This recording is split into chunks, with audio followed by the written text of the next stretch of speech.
یہ جو ہماری ایک سوشل ہاسٹیلٹی چلتی ہے، ہر کوئی ایک دوسرے کو ریجیکٹ کر رہا ہے، کوئی کسی کے بارے میں کچھ کہہ رہا ہے. جب ہم حیا کی بات کر رہے ہوتے ہیں تو حیا کا مطلب صرف یہی نہیں ہے کہ آپ نے پردہ دیکھ لیا، لباس دیکھ لیا. حیا کا مطلب ہے آپ کا بیہیویئر بہت امپورٹنٹ ہونا چاہیے، اور اگر جہاں پہ آپ کی ویلیوز کلیش کر رہی ہیں تو آپ نے وہاں پہ بھی کیسا بیہیویئر رکھنا ہے. اب اس وقت اگر ہم دیکھیں ہماری جتنی کرنٹ ٹائمز میں جو ہماری ماڈرن فیملیز ہیں، ان میں کس قسم کا حیا کا کرائسس چل رہا ہے. کنٹرولنگ بیہیویئرز ہیں، ویلیڈیشن نہیں ہے، ایگو کے مسئلے بہت زیادہ ہیں، ایک دوسرے سے نفرتیں ہیں، شیم بہت ہے. سب کہہ دو والی جو ہے جی جی، سب کہہ دو، جو دل چاہتا ہے. میں تو دل میں نہیں رکھتی، جو دل چاہتا ہے میں بول دیتی ہوں. شیم بہت ہے، ہم لوگوں کو شرمندہ کرتے ہیں، اور اسی طرح ہم اندر سے بہت دکھی ہیں.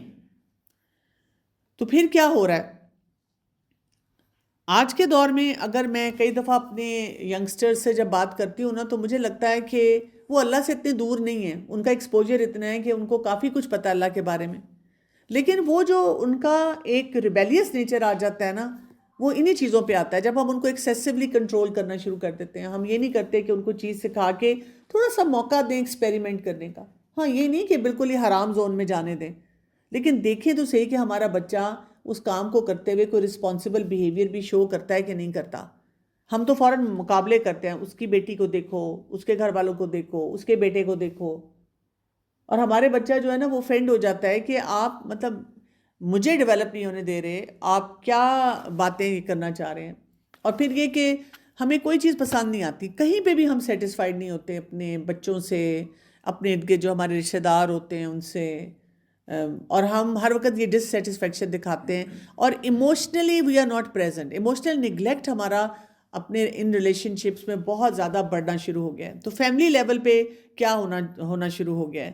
ماں باپ خاص طور پہ جو دین پڑھے ہوئے ہیں اور وہ چاہ رہے ہیں کہ ان کی بچیاں جو ہیں وہ حیادار لباس پہنیں، وہ بیٹی کی ایموشنل نیڈ کو نہیں سمجھ رہے. اچھا، اگر بیٹا ہے اس کو بھی وہ حیا کا ایک سسٹم دینا چاہ رہے ہیں. اس کو ویسے تو جناب ٹھیک ہے جی، مسجد لے گئے ابا جان، ساتھ انہوں نے تھوڑا سا اس کا حلیہ ویسا رکھ دیا، کہیں کہیں قرآن کی گیدرنگ میں لے گئے، لیکن اس کی ڈیجیٹل ہیبٹس کیا اس پہ نظر نہیں ہے. اکثر آپ دیکھیں گے لڑکے جو ہیں وہ پورن ایڈکشن میں گئے ہوئے ہیں. پھر یہ کہ گھر کے اندر جو یہ گوسپ کلچر ہے اس کو ہم نے نہیں کسی طرح سے بھی کم کیا. ہمارے بچے ہی دیکھ رہے ہوتے ہیں کہ ہم کس طرح کسی کے بارے میں بھی بات کر رہے ہیں. ٹون آف کمیونیکیشن ہماری کتنی ڈیفرنٹ ہے وہ ہمارے بچے دیکھ رہے ہیں، اور وہ نوٹس کرتے ہیں کہ گھر سے باہر ہم کتنے آرام سے بات کر رہے ہیں، اور گھر میں کس طرح بات کر رہے ہیں، کس طرح ہم انہی بچوں پہ چیخ رہے ہیں، چلا رہے ہیں.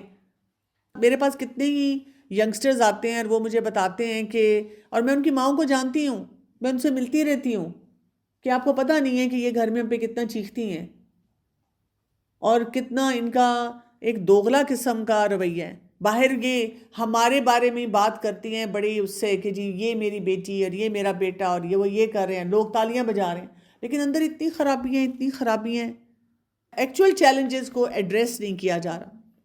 تو بچوں کو اس کے نتیجے میں کیا لگنا شروع ہو جاتا ہے کہ یہ جو حیا ہے نا، بس میرے اماں ابا نا مجھے ایک پولیس مین کی طرح ایک وردی پہنانا چاہ رہے ہیں، لیکن حیا کے ساتھ جو ایک عزت، احترام، ایک اچھے طریقے سے بات کرنی ہونی چاہیے، وہ کہیں نہیں نظر آ رہی.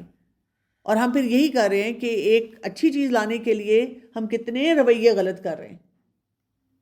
ان کو بالکل وہ ٹائم نہیں دے رہے، وہ سپیس نہیں دے رہے کہ وہ ان چیزوں کو ٹھیک کر سکیں. تو جب آپ کسی کو ہیوملیٹ کر دیتے ہیں تو وہ چیزیں ٹھیک نہیں ہوتی. مائیں جو ہیں وہ ویسی باڈی شیمنگ بہت زیادہ کر رہی ہوتی ہیں. کبھی بچیوں کو کہتی ہیں ڈائٹنگ کرو، وزن کم کرو، تمہاری شادی کیسے ہوگی، ابھی سے تم ایسے ہو جاؤ گی. کبھی کوئی ہیلتھ کی بات نہیں بتائیں گی کہ بیٹا ہیلدی رہنے کے لیے ضروری ہوتا ہے، صحت کی بات ہے. میں لائف سٹائل میڈیسن پریکٹس کرتی ہوں تو اکثر ہوتا ہے ابھی تک ڈاکٹرز ہی ان کو بار بار مجھے بتانا پڑتا ہے. وہ مجھے پوچھتے ہیں کہ اچھا آپ کے کتنے پیشنٹس کا وزن کم ہو گیا، تو ان کو بتانا پڑتا ہے کہ ہم ویٹ لاس پہ کام نہیں کرتے، ہم ہیلدی ہونے پہ کام کرتے ہیں. ویٹ لاس اس کے رزلٹ میں ہو جاتا ہے، ہمارا فوکس ویٹ لاس نہیں ہوتا، ہمارا فوکس ہوتا ہے بیماریاں نہ ہوں یا بیماریاں کم سے کم ہوں. یہ کانسیپٹ نہیں لوگوں کو سمجھ آتا. ایون جن لوگوں نے، ایون ڈاکٹرز جو ہیں، پروفیشنل جو ہیں، ان کو بھی نہیں سمجھ آتا کیونکہ انہوں نے وہ اس طرح اس کو ایز اے سبجیکٹ نہیں پڑھا ہوتا.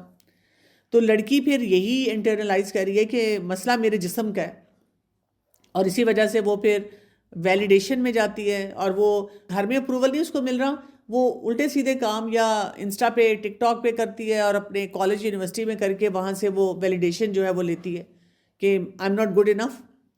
پھر اسی طرح دیکھیے باپ کا بھی بہت بڑا رول ہوتا ہے اس ماڈل کو سیٹ کرنے میں. باپ نے ایک پورا دائرہ کار دینا ہے. کتنے گھروں کی یہ اسٹرگل چل رہی ہے اس معاملے میں کہ ماں کرنا چاہ رہی ہے, باپ جو ہے وہ بہت ریلیکسڈ ہے, یا باپ کو پرواہ نہیں, یا باپ نے ماں کو ہی بہت لک ڈاؤن کیا اس معاملے میں, حیا کا دائرہ نہیں کوئی مینٹین کیا. اس کا تو روڈ ریج ہی نہیں ختم ہوتا, گاڑی میں بیٹھتے ساتھ ہی وہ اتنی بڑی بڑی گالیاں دیتا ہے, وہ جگہ جگہ مرنے مارنے کے لیے تیار ہو جاتا ہے. وہ بیوی بیچاری پیچھے پیچھے روک رہی ہے, بچے یہ بھی دیکھ رہے ہیں, لڑکا بھی دیکھ رہا ہے, لڑکی بھی دیکھ رہی ہے. وہ خود کس طرح کے ولگر جوکس جو ہے وہ کرتا ہے. وہ اپنے بیٹوں کو بہت فریڈم دیتا ہے اور بیٹیوں کو نہیں دیتا, یا پورے گھر میں یہ ماحول کریٹ کیا جاتا ہے. تو بچے جو ہوتے ہیں وہ ایک منافقت دیکھتے ہیں کہ یہ کیا طریقہ ہے, کیوں ہم سے وہ چیزیں ایکسپیکٹ کی جا رہی ہیں جو آپ کے اپنے لیے بھی مشکلات میں ہیں. پھر بہن بھائیوں کے تعلقات ہوتے ہیں, بھائی کس طرح سے بہنوں کو دیکھتے ہیں, بہنیں جو ہیں وہ بھائی کو کیسے دیکھتی ہیں. اب بہت سے گھروں میں آج کے دور میں کرنٹ ٹائمز میں کیا ہے کہ اگر بہن اب بہت ماڈسٹ ہے تو بھائیوں کو بھی پرابلم ہو رہی ہے. پہلے کیا ہوتا تھا کہ اگر بہن نے اپنے آپ کو کور نہیں کیا اور بھائی کو کہا جاتا تھا اس کو کہیں چھوڑ دو, وہ کہتا تھا جب تک یہ پراپرلی ڈریسڈ اپ نہیں ہوگی میں نہیں لے کے جاؤں گا. ہمارے ساتھ ایسے ہوتا تھا جی, لیکن اب نہیں ہے. اب بہت سے گھروں میں یہ مسئلہ ہے کہ بھائی بھی پرابلم میں ہے کہ بھئی کیا اس نے حلیہ بنایا ہوا ہے اپنا. بہنیں جو ہیں اگر وہ زیادہ پڑھ رہی ہیں, ان کو زیادہ دین کی سمجھ ہے, تو وہ اپنے بھائیوں کو اچھے طریقے سے دین کی سمجھ دینے کے بجائے کیا کر رہی ہیں, ان کا مذاق اڑا رہی ہیں. ٹھیک ہے, یا اور اس طرح کے بہت سے چیلنجز ہیں. تو جہاں پہ تانے طنز اس طرح کی باتیں چل رہی ہیں تو وہ ادفع باللتی ہی احسن السیئہ تو نہیں ہو رہا, اور شیطان جو ہے وہاں پہ دیکھیں کتنا ایکٹیو ہے. تو ہمیں ایک نیا مائنڈ سیٹ چاہیے, یہ اندر کی انسیکیور سسٹم کو ہمیں ٹھیک کرنا ہوگا. اور جتنا زیادہ ہم اندر سے اپنے آپ کو ٹھیک کریں گے تو وہاں سے پھر یہ والے جو پریشرز ہیں ان کو ریلیز کریں گے. یعنی ایک بچی ہے اور اس کے اوپر اگر کوئی بھی پریشر ہے اس کو کیسے ریلیز کیا جائے گا, کس چیز کی اجازت دی جائے گی, کہاں پہ باؤنڈری سیٹ کی جائے گی, کس طریقے سے سیٹ کی جائے گی اس باؤنڈری کو. یہ ہم سب کو دیکھنا ہے کہ ہم نے اپنے تعلقات کو اس طرح بہتر کرنا ہے کہ بچوں کے انٹرنل سسٹم میں وہ چیز آئے. اور اس کے لیے ہم سب کا رول بھی بہت امپورٹنٹ ہے ایز اے سوسائٹی, کہ جب ہمیں کہیں پہ نظر آتا ہے کہ ایک حجاب والی ماں ہے اور اس کی بچی ہے جو بھی وہ پردہ نہیں اس طرح کر رہی یا اس طرح کور نہیں کر رہی, تو ہم اس کو شیم نہ کریں, کیونکہ وہ پھر گھر جا کے بچی پہ پریشر ڈالے گی. ہم کیا کریں, ہم یہ سوچیں کہ اس کی بہت بڑی اسٹرگل ہے, ہم اس کے لیے دعا کریں دل میں, اور ہم اس کے ساتھ ایسے بات کریں جیسے ہمیں وہ پردہ وہ چیز نظر ہی نہیں آ رہی, بالکل نارمل طریقے سے بات کریں. میرے پاس ایک بچی آ رہی تھی کوچنگ کے لیے اور وہ اسٹرگل کر رہی تھی. اس نے وہ کبھی حجاب پہنتی ہے کبھی اتار دیتی ہے, اور وہ میرے سے ڈسکس کر رہی تھی بہت عرصے سے کہ میں اب پھر اتارنا چاہ رہی ہوں. تو میں کافی دیر تک اس کو ہولڈ کرتی رہی کہ نہ اتارو نہ اتارو, اور میں اس کو بہت سائنٹیفک چیزوں پہ بھی بتاتی رہی, قرآن حدیث سے بھی بتاتی رہی. بیچ میں وہ کچھ عرصہ نہیں آئی, اور اب جب آئی تو میں نے دیکھا کہ اس نے حجاب اتارا ہوا تھا, لیکن میں نے بالکل اس کو نہیں کہا, میں نے اس کو بالکل نارمل ٹریٹ کیا. میں اس کے ساتھ بیٹھی, وہ اپنے چیلنجز ڈسکس کرتی رہی. پھر بیچ میں اس نے کہا کہ I don't know whether you noticed or not, وہ کوئی بات بتانے لگی تھی اپنی کہ مجھے گھر میں یہ کانفلکٹ ہوا یا کہیں دوست یا اس کے ساتھ ہوا, تو اس نے کہا کہ I don't know whether you noticed or not. تو میں نے صرف مسکرا کے کہا کہ ہاں I did notice, may Allah make it easy for you. میں نے بس اتنی سی بات کی. اور اس کے بعد وہ کہتی میں بار بار اپنے آپ سے سوال پوچھتی ہوں کہ ڈاکٹر کنول اتنی ریلیجس ہیں اور اب مجھے آج کل ریلیجس لوگوں سے بہت میں اوفینڈیڈ فیل کر رہی ہوں, پھر میں کیوں ان کے پاس جاتی ہوں, مجھے پتہ ہے وہ چاہتی ہیں کہ میں یہ کروں, پھر بھی میں کیوں ان کے پاس چلی جاتی ہوں. تو میں بس چپ رہی. میں نے کہا ہاں, میں نے کہا بہت انٹرسٹنگ سوال ہے یہ, اور اس کے بارے میں سوچتے رہنا چاہیے کہ ہم کیا کریں. تو ریئل حیا اس وقت کیا ہے کہ ہم اپنی بیٹیوں کی سیلف ورتھ کو اسٹرانگ کریں, ان کو گھر میں ایموشنل ویلیڈیشن دیں جو ہم نہیں دے پا رہے, اور اس پہ ہمیں بہت زیادہ کام کرنے کی ضرورت ہے. اور جب ہم ان کو حیا کا کوئی اسٹینڈرڈ دیتے ہیں تو اس کی کلیئر ریزننگ ہو. یعنی میں اپنے گھر میں بھی دیکھتی ہوں کہ جب میری بچیاں کوئی کام نہیں کر رہی ہوتی اور جب وہ جوان ہو جاتے ہیں تو کئی دفعہ بچے نہیں سننا چاہتے, وہ اپنی مرضی کرنا چاہتے ہیں, لیکن ان کو کلیئرٹی سے پتہ ہوتا ہے کہ یہ بات ماں کو پسند نہیں ہے.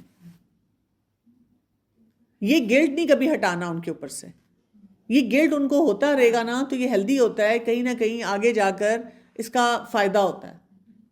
آپ پھر نظر رکھتے ہیں کہ ان کو یہ پتہ چل رہا ہے نا کہ بھئی یہ چیز میرے لیے ایکسیپٹیبل نہیں ہے. ٹھیک ہے, آپ جوان ہیں, آپ اپنے فیصلے خود ابھی کر رہے ہیں, تو میں اس وقت گھبراؤں نا. میرے پاس ایک بہت بڑا ہتھیار ہے. کون سا ہتھیار ہے؟ دعا کا ہتھیار ہے. میں تو دعائیں کروں گی اور بہت زیادہ کروں گی اور پوری امید کے ساتھ کروں گی. اچھا, لڑکے جو ہیں, لڑکوں کو ڈسپلن دینے کی ضرورت ہے. یہ حیا کا ایک, یہ جو بھی ہم پڑھ رہے ہیں آیات, اس کے ساتھ ساتھ ہمیں پتا ہو کہ ان کو ایک ڈسپلن دیا جائے. یہ جو ہم کہتے ہیں لڑکے تو کرتے ہی ہیں, لڑکے تو جاتے ہی ہیں, نہیں, کیوں؟ حیا کا ایک دائرہ کار ان لڑکوں کے لیے بھی ضروری ہے. یہ بہت ضروری ہے نا معاشرے میں. جی, یہ بہت سا ڈس بیلنس اس وجہ سے بھی ہے. لڑکوں کے لیے بھی ڈیجیٹل باؤنڈریز بہت زیادہ ضروری ہیں. اس کے ساتھ ساتھ ان کو رسپیکٹ کی ٹریننگ دینی ضروری ہے کہ ایک عورت کی عزت کیسے کی جاتی ہے. یہ ہم نے سکھانا ہے. یہ ہم یہ نہیں صرف کہہ سکتے کہ کیونکہ میرے ہسبینڈ فار ایگزامپل بہت بدتمیزی سے میرے ساتھ بات کرتے ہیں تو میرے بیٹے نے وہاں سے سیکھا ہے.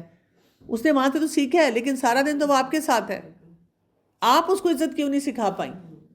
آپ کو پوری کوشش کرنی ہے کہ آپ نے اسے عزت والا بیہیویئر دینا ہے, اور وہ تب ہوتا ہے جب اس کو آپ کی ساؤنڈ پرسنالٹی نظر آتی ہے. جی, یہ آپ بالکل ٹھیک کہہ رہی ہیں کہ مدرس کا بہت بڑا اس میں رول ہوتا ہے. میں نے کئی دفعہ مدرس کو یہ بھی کہتے سنا ہے بہو کے بارے میں کہ میرے بیٹے نے اس کو بالکل بہت ٹھیک رکھا ہے اس طرح سے بات کرنے کی. جی, یہ ہمارے اوپر بہت کہ ہم مدرس کی بہت ذمہ داری کہ ہم اس کو کس طرح سے لیتے ہیں. ہم اس کو یہ سکھاتے ہیں کہ رسپیکٹ کریں, یہ کہتے ہیں کہ بالکل ٹھیک, ہاں, سیدھا کر کے رکھا ہوا ہے. یہ بہت. اور پیرنٹس کے لیے کیا ضروری ہے اگر وہ چاہتے ہیں کہ یہ ماڈل اچھا ہو؟ کنسسٹنسی, استقامت. ہم سارا دن رو نہیں سکتے کہ میں ایک دن کہتی ہوں, یہ جو مائک جب کہتی ہے نا کب تک کہوں, اس کا مطلب ہے وہ استقامت پہ نہیں رہنا چاہتی. استقامت پہ رہنا پڑے گا آپ کو. آپ کو ایموشنلی انٹیلیجنٹ ہونا پڑے گا. آپ کو ہیوملیٹ کیے بغیر, کسی کی عزت نفس کو اچھالے بغیر کریکشن کرنی ہوگی. آپ بہت آرام سے بتا سکتے ہیں بیٹا یہ چیز مجھے بالکل پسند نہیں ہے. کیوں پسند نہیں ہے؟ آپ خود بتائیں. آپ ماشاءاللہ میچور ہیں, آپ بتائیں. کسی بھی سٹینڈرڈ سے آپ مجھے بتا دیں کہ یہ چیز ٹھیک ہے. ویسے میں ایک چیز ایڈ کرنا چاہوں گی. میری بچیوں نے نا کچھ دن پہلے گھر میں ایک ایکٹیویٹی شروع کی. اس وقت تو ہم لوگوں کو نہیں پتا تھا کہ کیا کریں. یہ کرتی تھی کہ جیسے ہماری کوئی گروپ کی ڈسکشن ہو رہی ہے آپس میں, یا کوئی گیسٹ آئے, اس کے بعد یہ ایک دوسرے کو کہتی تھی تم نے لکھ لیا, جلدی سے لکھ لو جا کے. تو ایک دن میں نے ان سے پوچھا کہ تم لوگ کیا لکھتے ہو, تو انہوں نے مجھے مختلف سینیریوز بتایا کہ جو ہماری بات ہوتی ہے تو اس میں میں یا میرے ہسبینڈ کیا رسپانس دے رہے ہیں. وہ ایک ایک ورڈ میں وہ لکھ رہی ہیں کہ اماں نے یہ کہا اس بات پہ, ابا نے یہ کہا. تو ایون وہ ہمیں خود پتہ چلا کہ کئی دفعہ ہم حیا کی باؤنڈریز خود کتنی زیادہ اپنے ایکشن سے, وربل ایکسپریشن سے بریک کر رہے ہوتے ہیں. تو اب ہم نے اس کو ایز اے فیملی اب ہم نے کہا کہ چلو تم لوگ لکھ رہے ہو, اب ہم بھی تمہاری لکھنی شروع کریں گے. تو اس سے ہمیں بڑا فائدہ ہوا کہ, اور مطلب مجھے ان کا آئیڈیا بھی بڑا اچھا لگا کہ وہ مختلف سینیریوز میں, کیونکہ ہم گھر میں بھی آپس میں بھی ڈیلنگ کر رہے ہیں, دوسرے لوگوں سے بھی ڈیلنگ کر رہے ہیں, صرف ون ورڈ لکھ رہے ہیں ہمارے رسپانسز کا. بالکل. تو اس سے بڑا مطلب آپ کو سیلف انالیسس کا اور ریفلیکٹ کرنے کا ٹائم ملا. بالکل, بہت زیادہ یہ امپورٹنٹ چیز ہے کہ اگر ہم اس طرح سے کام کریں. چلیں جی تھوڑا سا آگے بڑھتے ہیں. اس کے بعد آیت نمبر 99 ہے, حتیٰ اذا جاء احدہم الموت, یہاں تک کہ جب آ جائے ان میں سے کسی ایک کو موت, کہے گا اے میرے رب واپس لوٹا دے مجھے. دیکھیں دنیا میں اس نے کیا کچھ کیا. اب اس سے پہلے ہم ایک دھواں دار طریقے سے پڑھ رہے ہیں دنیا اور ہسٹری اور سب کچھ سیکھا, لیکن اس میں سب لوگ شامل ہیں. اور جب وہ اس دنیا سے چلے جائیں گے, جب ایکچوئل ریئلٹی چیک ان کے سامنے آئے گا جہاں پہ کوئی چانس نہیں ہے, اب وہ واپس جانا چاہیں گے. یہ کام ان کے لیے کتنا مشکل ہو جائے گا. ایک حدیث میں آتا ہے کہ موت کے وقت مومن جب رحمت کے فرشتے اور رحمت کا سامان سامنے دیکھتا ہے تو فرشتے اس سے پوچھتے ہیں کیا پھر تمہیں دنیا میں واپس کر دیا جائے؟ اور وہ کہتا ہے میں اس غموں اور تکالیف کی دنیا میں جا کر کیا کروں گا, میں نہیں جانا چاہتا, سوائے شہید کے. شہید جانا چاہتا ہے نا بار بار. مومن کہتا ہے کہ اب مجھے اللہ کے پاس لے جاؤ. اور جب کافر سے پوچھا جاتا ہے تو وہ کیا کہتا ہے, مجھے واپس بھیج دو, میں واپس جانا چاہتا ہوں. کیوں؟ ایک تو انجام, اور دوسرا وہ سوچتا ہے کہ شاید مجھے سیکنڈ چانس ملے گا تو ہو سکتا ہے میں اپنی کوئی چیز ٹھیک کر لوں. آیت نمبر 100. کیوں واپس جانا چاہتا ہوں؟ تاکہ میں عمل کروں نیک, اس میں جو چھوڑ آیا میں ہرگز نہیں. بے شک وہ ایک بات ہے جو وہ کہتا ہے کہنے والا ہے اسے، اور آگے ان کے برزخ ہے الی یوم یبعثون، اس دن تک جب کہ وہ سب اٹھائی جائیں گے۔ تو یہاں پہ کیا کہا جا رہا ہے؟ تاکہ میں عمل کروں نیک اس میں جو چھوڑ آیا میں۔ اور اللہ تعالیٰ کیا کہہ رہے ہیں؟ کلا، ہرگز نہیں۔ یہ تو صرف وہ ایک لپ سروس سے بات کہہ رہے ہیں، کیونکہ دیکھیں جب انسان قبر میں چلا جائے گا نا، اب آپ تھوڑی دیر کے لیے سوچیں، قبر میں آپ انتظار کریں قیامت تک کا، وہاں نماز پڑھ سکتے ہیں، وہاں ذکر کر سکتے ہیں؟ آپ کہتے ہیں اب میں فارغ ہوں، ذکر ہی کر لیتا ہوں۔ اب یہاں تو فون بھی نہیں ہے، انسٹا بھی نہیں کھول سکتا، وائی فائی بھی نہیں آ رہا، کچھ نہیں کر سکتے اب وہاں پہ۔ اور اس سارے چیز کو ٹھیک کرنے کے لیے اسی لیے ایمان بالغیب جو ہے نا وہ بہت زیادہ ضروری ہے۔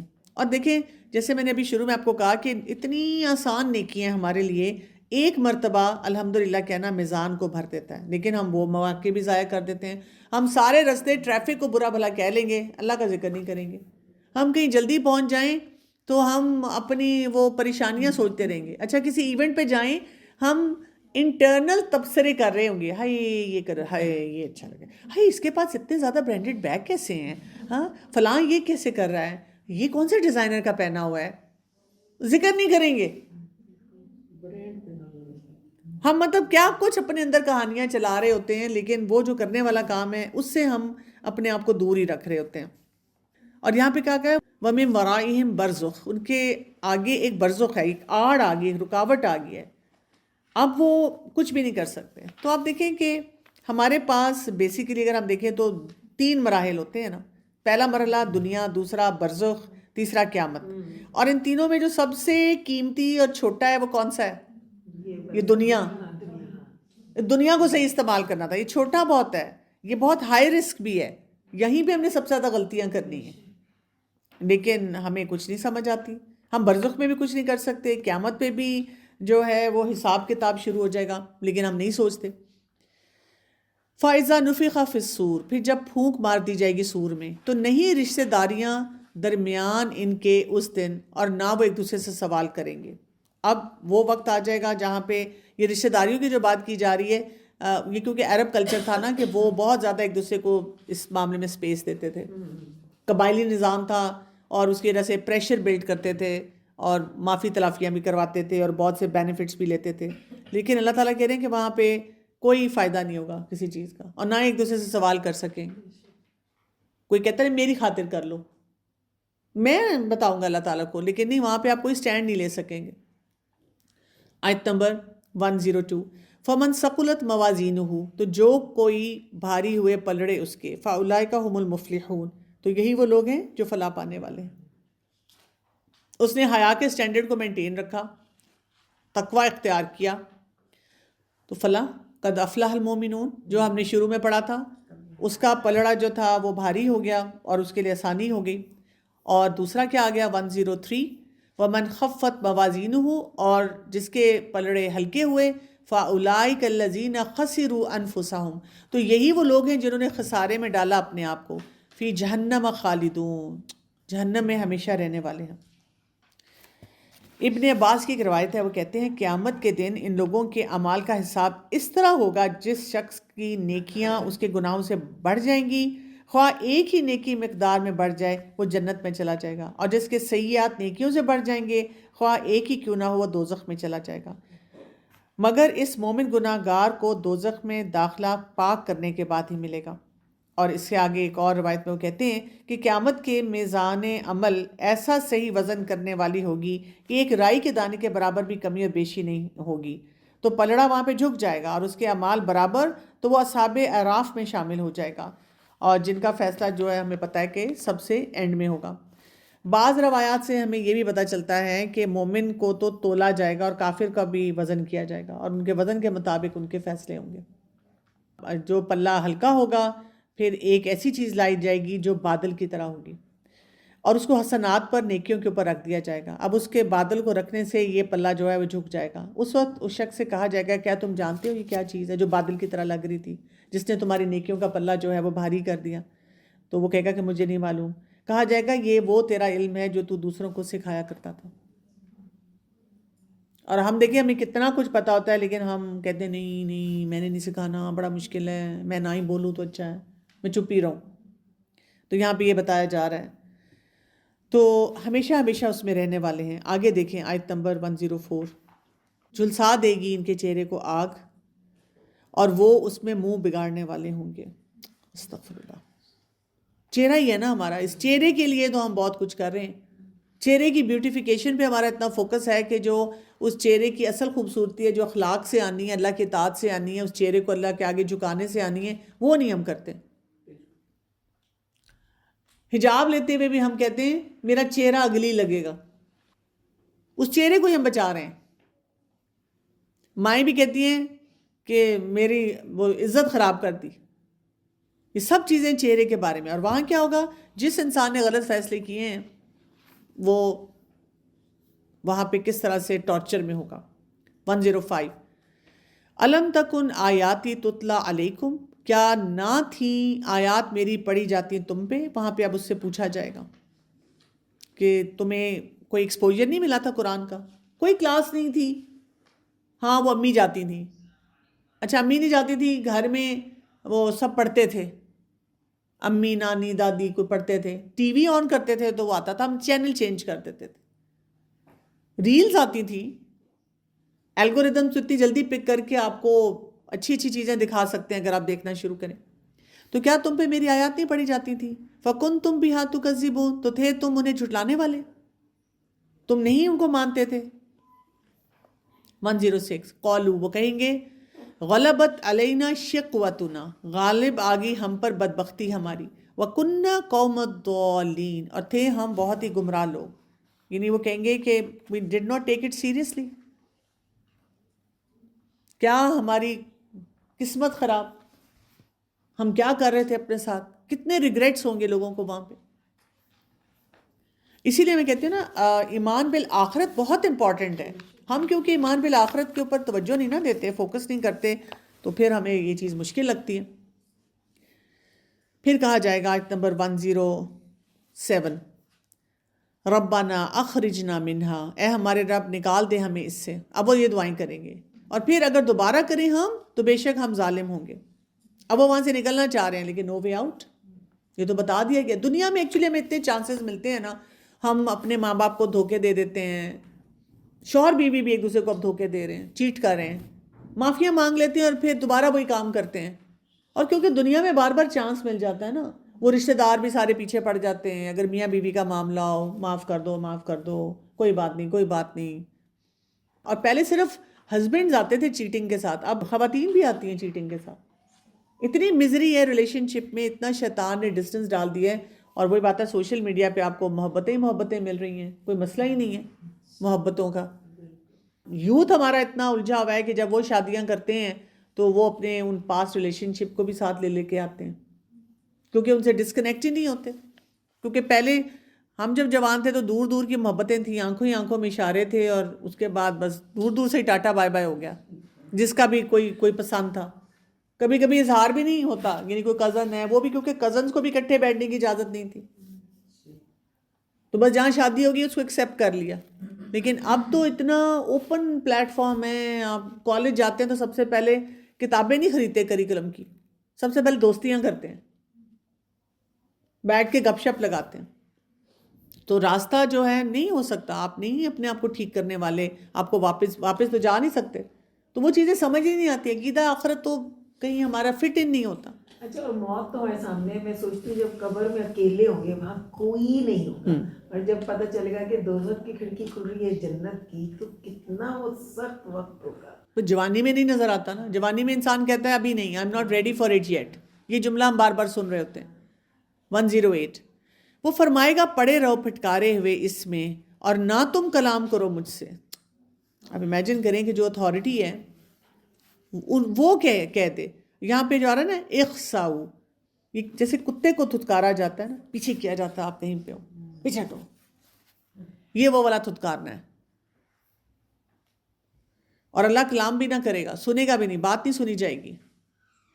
اب اللہ تعالیٰ سن رہا ہے, ہر نماز میں ہم پہ توجہ دے رہا ہے, ہر دعا سن رہا ہے. تہجد میں آسمان دنیا پہ کہتا ہے کوئی ہے مانگنے والا. ابھی ہم نہیں بات کرنا چاہتے, آپ اس ٹائم نہیں, ہم کہتے ہیں اللہ تعالیٰ سیزن ہے اتنا نیا, سیزن 1 دیکھنا ہے, پھر سیزن 2 دیکھنا ہے, پھر نیٹ فلکس دیکھنا ہے, پھر بازار کے کام کرنے ہیں، پھر گھر والے سنبھالنے ہیں، پھر صفائیاں بہت ساری کرنی ہیں نا، تو وہ سارے کام ہو جائیں تو پھر اللہ تعالیٰ دیکھوں گی کہ ٹائم ملے. دل بہت چاہتا ہے میرا بھی کہ میں آپ کی طرح ذرا ریلیجس ہو جاؤں، لیکن کیا کروں، میری مجبوریاں بہت ہیں. وہاں پہ ساری مجبوریاں بھگ اڑ گئی. 109 انہو کانا فریق من عبادی، بے شک تھا وہ ایک گروہ میرے بندوں میں سے، یقولون وہ کہتے تھے ربنا آمنا فاغفر لنا، اے ہمارے رب ایمان لائے ہم بس بخش دے ہمیں، وارحمنا وانت خیر الراحمین، اور رحم فرما ہم پر اور تو بہترین ہے سب رحم کرنے والوں میں سے. انہی لوگوں میں اب اللہ تعالیٰ کہہ رہے ہیں انہی لوگوں میں ایک گروپ ہے. دنیا میں بھی ایسے ہی ہے، جب ہم کہتے ہیں مجھ سے نہیں کیا جاتا تو ہمیں اپنے ارد گرد دیکھنا چاہیے میرے ہی جیسا کوئی فرد ہے، کوئی شخص ہے جو کر رہا ہے. وہ کیسے کر رہا ہے؟ اس کے لیے کیسے چیز آسان ہو گئی؟ اگر وہ کر رہا ہے تو میں کیوں نہیں کر رہی؟ میں کیوں نہیں کر سک رہی؟ میں وہ راستہ نہیں نکال رہی. میں نے ایک دفعہ کہیں پڑھا تھا، مجھے اب اس کا اندازہ نہیں کہ اوتھینٹک کتنی دلیل ہے، لیکن میں نے جب پڑھا تو اس کا امپیکٹ مجھ پہ بہت ہوا کہ جب ایک خاتون آخرت میں جب کہے گی کہ میرا شوہر بڑا ظالم تھا اس لیے میں پردہ نہیں کر سکی یا میں دین پہ عمل نہیں کر سکی، تو آسیہ علیہ السلام کو لایا جائے گا. کیا تمہارا شوہر فرعون تھا؟ فرعون کے ساتھ رہتے ہوئے انہوں نے وہی کام کیا جو اللہ کا حکم تھا، لیکن ہم نہیں کر سکے. تو یہ لوگ کیا کر رہے ہیں؟ اللہ کے بندے جو ہیں وہ ایمان لائے ہیں، اور جب ان سے کوئی غلطی ہوتی ہے فاغفر لنا، وہ اللہ سے بخشش مانگتے ہیں، اللہ کا رحم مانگتے ہیں، اور وہ یقین رکھتے ہیں کہ اللہ سب سے زیادہ رحم فرمانے والا ہے.